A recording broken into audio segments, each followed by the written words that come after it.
First of all உங்கள் date, உங்கள் number வச்சுக்கிங்க. ஒருத்தர் டேட்டு 19/7/1980.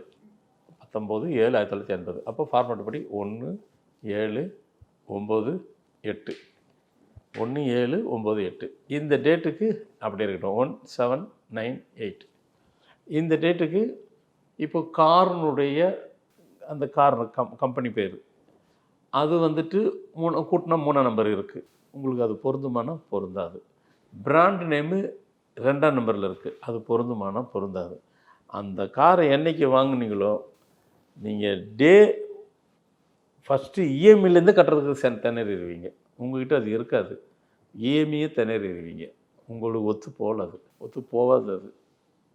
இதுவே வந்துட்டு அதையே திருப்பி சொல்கிறேன்.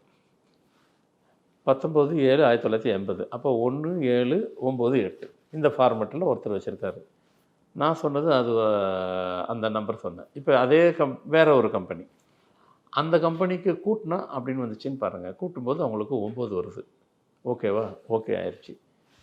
பிராண்டில் 1 வருது. ஓகேவா? ஓகே ஆயிடுச்சு. அது அவங்ககிட்ட இருக்குமா? அதெல்லாம் சூப்பராக இருக்கும். சக்ஸஸ் ஆயிருமா? சக்ஸஸ் ஆயிரும். ஸோ இந்த கார் ஒரு கார் 4 கார் ஆயிரும். வேலை செய்யுமா?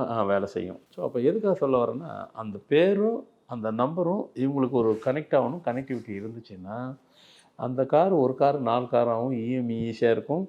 அடுத்து வந்துட்டு லைஃப்லேயும் க்ரோத் வந்துடும்.